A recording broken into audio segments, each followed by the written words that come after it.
ಇವತ್ತಿನ special recipe Kerala style parotta. ತುಂಬ ಮೃದುವಾಗಿ ಲೇಯರ್ ಆಗಿರುವಂಥ ಈ ಪರೋಟ ತಿನ್ನೋದಕ್ಕೆ ತುಂಬ ಚೆನ್ನಾಗಿರುತ್ತೆ. ಇದರ ಜೊತೆಗೆ ಪ್ಲೇನ್ ಗ್ರೇವಿ ಅಥವಾ ಸಾಲ್ನಾ ಮಾಡೋದನ್ನು ತಿಳಿಸ್ಕೊಡ್ತಾ ಇದ್ದೀನಿ. ಸೊ ವಿಡಿಯೋನ ಸ್ಕಿಪ್ ಮಾಡ್ದಿರಾ ನೋಡಿ. ಹಾಯ್ ಎಲ್ಲರಿಗೂ, ನೀವು ನೋಡ್ತಾ ಇದ್ದೀರಾ ಶಾನ್ ಕನ್ನಡ ಚಾನಲ್. ವಿಡಿಯೋ ಇಷ್ಟ ಆದರೆ ಲೈಕ್ ಶೇರ್ ಮಾಡೋದ್ರ ಜೊತೆಗೆ ಪ್ಲೀಸ್ ಚಾನಲ್ನ ಸಬ್ಸ್ಕ್ರೈಬ್ ಮಾಡಿಕೊಂಡು ಪಕ್ಕದಲ್ಲೇ ಬರೋ ಬೆಲ್ ಐಕನ್ನ ಕ್ಲಿಕ್ ಮಾಡಿ ಆಲ್ ಅನ್ನೋ ಆಪ್ಷನ್ನ ಕ್ಲಿಕ್ ಮಾಡ್ಕೊಳ್ಳಿ.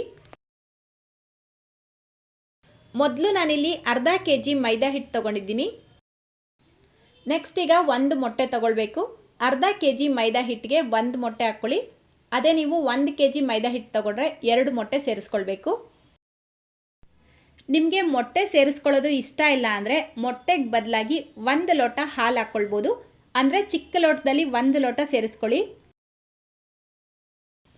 ಈಗ ಈ ಮೊಟ್ಟೆಗೆ ಅರ್ಧ ಟೀ ಸ್ಪೂನ್ ಉಪ್ಪು, ಅರ್ಧ ಟೀ ಸ್ಪೂನ್ ಸಕ್ಕರೆ ಹಾಕ್ಕೊಳ್ಳಿ. ಸಕ್ಕರೆ ಹಾಕ್ಕೊಳ್ಳೋದ್ರಿಂದ ನೀವು ಮಾಡುವಂಥ ಪರೋಟ ಕಲರ್ ಚೆನ್ನಾಗಿ ಬರುತ್ತೆ. ಈಗ 1 ಚಿಟಿಕೆಯಷ್ಟು ಬೇಕಿಂಗ್ ಸೋಡಾ ಸೇರಿಸ್ಬಿಟ್ಟು ಇದನ್ನು ಚೆನ್ನಾಗಿ ಮಿಕ್ಸ್ ಮಾಡ್ಕೊಳ್ಳಿ. ನೀವು ಹೊರಗಡೆ ಹೋಟೆಲ್ಗೆ ಹೋದಾಗ ಪರೋಟ ಟೇಸ್ಟ್ ಮಾಡಿದರೆ ಅಲ್ಲಿ ಬೇಕಿಂಗ್ ಸೋಡಾ ಯೂಸ್ ಮಾಡೇ ಇರ್ತಾರೆ. ನಿಮಗೆ ಬೇಡ ಅಂದರೆ ಸ್ಕಿಪ್ ಮಾಡ್ಕೊಳ್ಬೋದು.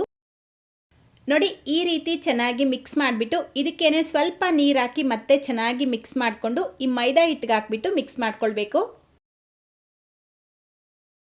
ಮೊದಲು ಈ ಮಿಕ್ಸ್ ಮಾಡಿ ಇಟ್ಕೊಂಡಿರುವಂಥ ಮೊಟ್ಟೆ ಸೇರಿಸ್ಬಿಟ್ಟು ಚೆನ್ನಾಗಿ ಮಿಕ್ಸ್ ಮಾಡ್ಕೊಳ್ಳಿ. ಈಗ ಸ್ವಲ್ಪ ನೀರು ಸೇರಿಸ್ಕೊಳ್ತಾ ಡೋನ ಕಲಿಸ್ಕೊಳ್ಬೇಕು. ಚಪಾತಿ ಹಿಟ್ಟಿನ ಅದಕ್ಕಿಂತ ಸ್ವಲ್ಪ ಸಾಫ್ಟಾಗೆ ಕಲಿಸ್ಕೊಳ್ಳಿ. ಒಟ್ಟಿಗೆ ಎಲ್ಲ ನೀರು ಸೇರಿಸ್ಕೊಳ್ಬಾರ್ದು, ಸ್ವಲ್ಪ ನೀರು ಸೇರಿಸ್ಕೊಳ್ತಾ ಕಲಿಸ್ಕೊಳ್ಬೇಕು. ನಾನಿಲ್ಲಿ ಕರೆಕ್ಟಾಗಿ 1 ಕಪ್ ನೀರು ಯೂಸ್ ಮಾಡಿರೋದು. ಅರ್ಧ ಕೆಜಿ ಮೈದಾ ಹಿಟ್ಟಿಗೆ 1 ಕಪ್ ನೀರು ಇಡಿಸತ್ತೆ. ಇದಕ್ಕಿಂತ ಜಾಸ್ತಿನೂ ಇಡಿಸ್ಬೋದು, ಕಡಿಮೆನೂ ಇಡಿಸ್ಬೋದು. ಸೊ ನೋಡಿ, ಚೆನ್ನಾಗಿ ಈ ರೀತಿ ಕಲಿಸ್ಬಿಟ್ಟು ಇದರ ಮೇಲ್ಗಡೆ ಸ್ವಲ್ಪ ಎಣ್ಣೆ ಹಚ್ಚಿಬಿಟ್ಟು ಒಂದು ಲಿಡ್ನ ಕ್ಲೋಸ್ ಮಾಡಿ ಮಿನಿಮಮ್ 2 ಗಂಟೆ ನೆನೆಸಿಡಬೇಕು. ನೀವು ತುಂಬ ಹೊತ್ತು ನೆನೆಸಿಟ್ಟಷ್ಟು ನೀವು ಮಾಡುವಂಥ ಪರೋಟ ತುಂಬ ಸಾಫ್ಟಾಗಿ ಬರುತ್ತೆ. ಇದು ನೆನೆಯೋ ಅಷ್ಟರಲ್ಲಿ ನಾವಿಲ್ಲಿ ಎಂಟಿ ಸಾಲ್ನ ಮಾಡ್ಕೊಳ್ಳೋಣ. ಅಂದರೆ ಪರೋಟ ಜೊತೆಗೆ ತುಂಬ ರುಚಿಯಾಗಿರುವಂಥ ಈ ಸಾಲ್ನ ಮಾಡೋದಕ್ಕೆ ಮೊದಲಿಗೆ ನಾನಿಲ್ಲಿ ಗೋಡಂಬಿನ ನೆನೆಸಿಟ್ಕೊಳ್ತಾ ಇದ್ದೀನಿ. ನಾನಿಲ್ಲಿ 12 ಗೋಡಂಬಿ, 1 ಟೇಬಲ್ ಸ್ಪೂನ್ ಗಸಗಸೆ, ಸ್ವಲ್ಪ ಬಿಸಿನೀರು ಸೇರಿಸ್ಬಿಟ್ಟು ಒಂದು 10 ಮಿನಿಟ್ಸ್ ನೆನೆಸಿಡಬೇಕು.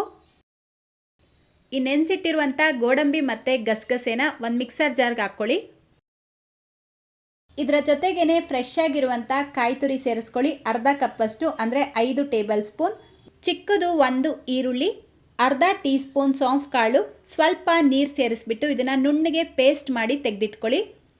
ಈಗ ಗ್ಯಾಸ್ ಮೇಲೆ ಒಂದು ಕುಕ್ಕರ್ ಇಟ್ಕೊಂಡು 5 ಟೇಬಲ್ ಸ್ಪೂನ್ ಎಣ್ಣೆ ಹಾಕ್ಬಿಟ್ಟು ಎಣ್ಣೆ ಬಿಸಿಯಾಗಿದ್ದ ತಕ್ಷಣ 2 ಏಲಕ್ಕಿ, 4 ಲವಂಗ, 1 ಪೀಸ್ ಚಕ್ಕೆ, 2 ಬಿರಿಯಾನಿ ಎಲೆ ಸೇರಿಸ್ಬಿಟ್ಟು ಫ್ರೈ ಮಾಡ್ಕೊಳ್ಳಿ. ಇದರ ಜೊತೆಗೇ ಸಣ್ಣದಾಗಿ ಕಟ್ ಮಾಡ್ಕೊಂಡಿರುವಂಥ ಮೀಡಿಯಮ್ ಸೈಜ್ದು 2 ಈರುಳ್ಳಿ, 2 ಗ್ರೀನ್ ಚಿಲ್ಲಿ ಸೇರಿಸ್ಬಿಟ್ಟು ಚೆನ್ನಾಗಿ ಫ್ರೈ ಮಾಡ್ಕೊಳ್ಬೇಕು.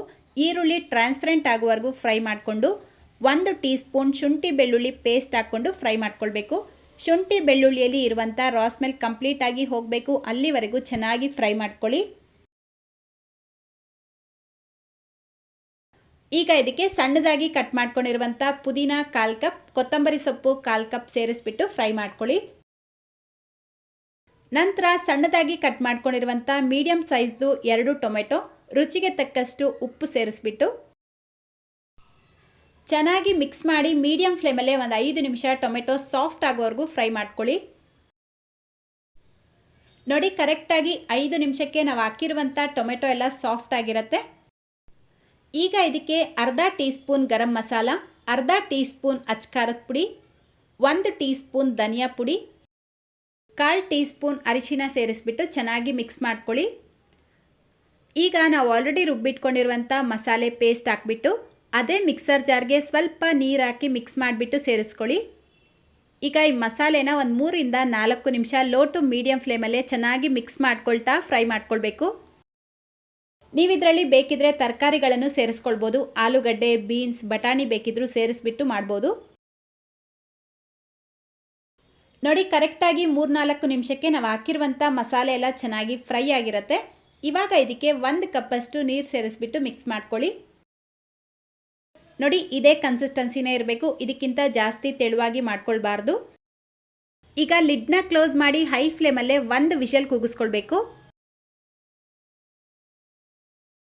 ನೋಡಿ ನಾನಿಲ್ಲಿ ಕರೆಕ್ಟಾಗಿ 1 ವಿಷಲ್ ಕೂಗಿಸ್ಕೊಂಡು ಕುಕ್ಕರ್ ಪೂರ್ತಿಯಾಗಿ ಪ್ರೆಷರ್ ರಿಲೀಸ್ ಆದಮೇಲೆ ಲಿಡ್ ಓಪನ್ ಮಾಡ್ತಾ ಇದ್ದೀನಿ.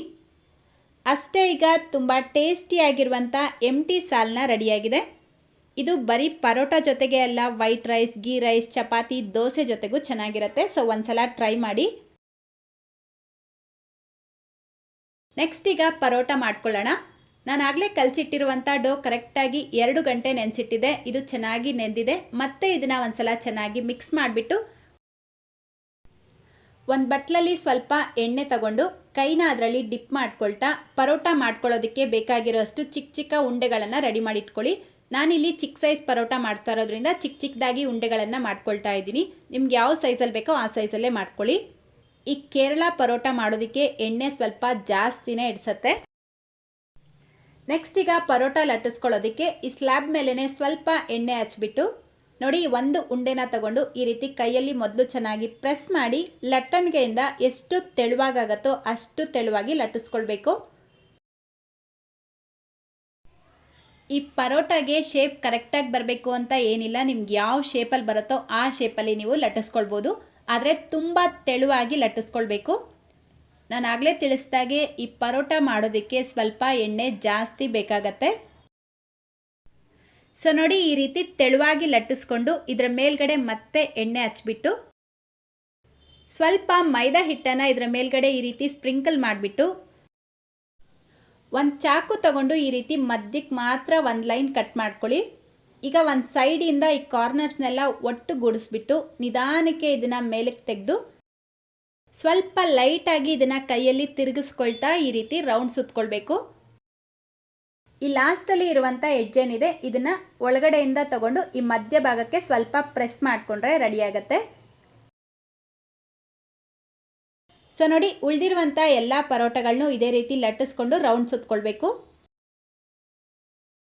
ನೋಡಿ, ನಾನಿಲ್ಲಿ ಕರೆಕ್ಟಾಗಿ 5 ಉಂಡೆಗಳನ್ನು ರೆಡಿ ಮಾಡಿಕೊಂಡು ಮತ್ತೆ ಇದರ ಮೇಲ್ಗಡೆ ಎಣ್ಣೆ ಹಚ್ಚಿಟ್ಕೊಳ್ತಾ ಇದ್ದೀನಿ. ಈ ರೀತಿ ಎಣ್ಣೆ ಹಚ್ಬಿಟ್ಟು ಪರೋಟಾನ ಮಾಡ್ಕೊಳ್ಬೇಕು. ಮತ್ತೆ ಈಗ ಸ್ಲ್ಯಾಬ್ ಮೇಲೆ ಎಣ್ಣೆ ಹಚ್ಬಿಟ್ಟು ನೋಡಿ, ರೆಡಿ ಮಾಡ್ಕೊಂಡಿರುವಂಥ 1 ಉಂಡೆ ತಗೊಂಡು ಈ ರೀತಿ ಕೈಯಲ್ಲಿ ಪ್ರೆಸ್ ಮಾಡಿ ಅಂಗೈಯಿಂದನೇ ಇದನ್ನು ಈ ರೀತಿ ನಿಧಾನಕ್ಕೆ ಅಗಲ ಮಾಡ್ಕೊಳ್ತಾ ಪ್ರೆಸ್ ಮಾಡ್ಕೊಳ್ಬೇಕು. ಪರೋಟ ಸ್ವಲ್ಪ ಮಂದವಾಗೇ ಇರಬೇಕು, ಜಾಸ್ತಿ ತೆಳುವಾಗಿ ಮಾಡ್ಕೊಳ್ಬಾರ್ದು. ನಿಮಗೆ ಈ ರೀತಿ ಪ್ರೆಸ್ ಮಾಡೋದಕ್ಕೆ ಕಷ್ಟ ಆಗತ್ತೆ ಅಂದರೆ ಬೇಕಿದ್ರೆ ನೀವು ಲಟ್ಟಣಿಗೆನ ಯೂಸ್ ಮಾಡ್ಬೋದು.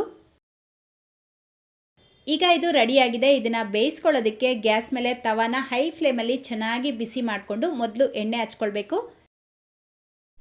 ಈಗ ರೆಡಿ ಮಾಡಿ ಇಟ್ಕೊಂಡಿರುವಂಥ ಪರೋಟನ ಹಾಕ್ಬಿಟ್ಟು ಮೀಡಿಯಂ ಫ್ಲೇಮಲ್ಲೇ ಬೇಯಿಸ್ಕೊಳ್ಬೇಕು.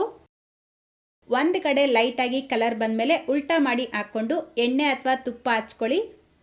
ಈಗ ಮತ್ತೆ ಉಲ್ಟಾ ಮಾಡಿ ಹಾಕ್ಕೊಳ್ತಾ ನೋಡಿ, ಈ ರೀತಿ ಎಡ್ಜೆಲ್ಲ ಚೆನ್ನಾಗಿ ಪ್ರೆಸ್ ಮಾಡ್ಕೊಳ್ತಾ ಬೇಯಿಸ್ಕೊಳ್ಬೇಕು. ಆವಾಗ ಈವನ್ ಆಗಿ ಎಲ್ಲ ಕಡೆ ಒಂದೇ ಕಲರ್ ಬರುತ್ತೆ.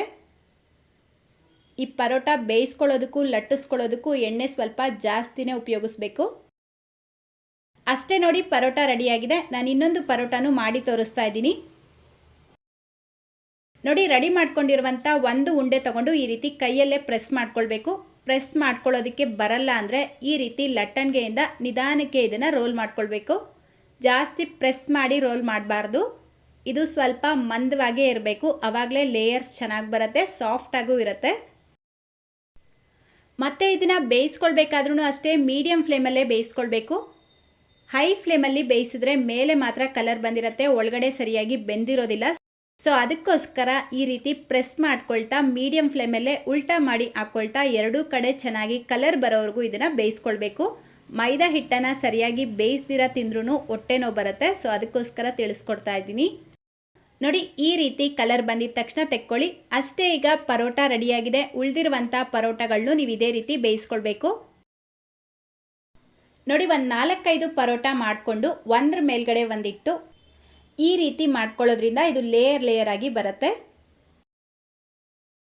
ಅಷ್ಟೇ, ಈಗ ತುಂಬ ಮೃದುವಾಗಿರುವಂಥ ಕೇರಳ ಸ್ಟೈಲ್ ಪರೋಟ ರೆಡಿಯಾಗಿದೆ. ಇದರ ಜೊತೆಗೆ ಪ್ಲೇನ್ ಸಾಲ್ನ ಕೂಡ ರೆಡಿಯಾಗಿದೆ. ಇದೆರಡಕ್ಕೂ ಕಾಂಬಿನೇಷನ್ ಅಂತೂ ತುಂಬ ಚೆನ್ನಾಗಿರುತ್ತೆ. ಸೊ ಮಿಸ್ ಮಾಡ್ದಿರಾ ಟ್ರೈ ಮಾಡಿ. ಸೊ ಇವತ್ತಿನ ಈ ವಿಡಿಯೋ ನಿಮ್ಮೆಲ್ಲರಿಗೂ ಇಷ್ಟ ಆಗಿದೆ ಅಂತ ಅಂದ್ಕೊಳ್ತೀನಿ. ಇಷ್ಟ ಆಗಿದ್ರೆ ಪ್ಲೀಸ್ ವಿಡಿಯೋಗೆ ಒಂದು ಲೈಕ್ ಮಾಡೋದನ್ನು, ಶೇರ್ ಮಾಡೋದನ್ನು ಮರಿಬೇಡಿ. ಚಾನಲ್ಗೆ ಹೊಸದಾಗಿ ವಿಸಿಟ್ ಮಾಡಿದರೆ ಸಬ್ಸ್ಕ್ರೈಬ್ ಮಾಡಿಕೊಂಡು ಪಕ್ಕದಲ್ಲೇ ಬರೋ ಬೆಲ್ ಐಕನ್ನ ಕ್ಲಿಕ್ ಮಾಡಿ ಆಲ್ ಅನ್ನೋ ಆಪ್ಷನ್ನ ಕ್ಲಿಕ್ ಮಾಡ್ಕೊಳ್ಳೋದ್ರಿಂದ ನಾನು ಯಾವುದೇ ವೀಡಿಯೋಸ್ ಹಾಕಿದ್ರೂ ನಿಮಗೆ ನೋಟಿಫಿಕೇಷನ್ ಬರುತ್ತೆ. ಸೊ ಇದೇ ರೀತಿ ಮತ್ತೊಂದು ವೀಡಿಯೋದೊಂದಿಗೆ ಸಿಗೋಣ. Thank you.